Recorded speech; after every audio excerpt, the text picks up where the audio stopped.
তো চারও যায় না এই ভাই করতে আহে চিন্তা করে খালি এড়িয়ে নেবো না পাইলে খুব কষ্ট পায় আজকে আমার শরীরটা ভালো না আমি দেরি করে বুঝি দোকান তাই এই ভাই আজকে পাইছে দুদিন না পাই গেলাম কেন আরো ওরা আইসে আমরা চাটবো আমি নিতে দুদিন পাইনি ইউটিউবে চাটবো ইউটিউব করে এবার ইউটিউবেই চাটাই ইউটিউবে দেখে চলতে থাক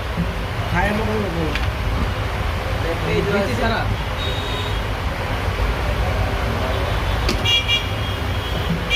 বেশি সারা না বললাম না ভাই এটাতে কোনো লাভ নাই আপনি যেটা এটা খুললে গ্রান্না বাইরে জায়গা আপনি যেটা কিনতে সাহস না করবেন ওটা আপনার আমি খাওয়াবো আরে জাফরান কিনতে একতলার দামই তো মানে কত জানি 5 গ্রাম 25 গ্রাম নিয়েছিলাম 5,000 দিয়ে এরকমই দাম বললাম তো ভাই আপনি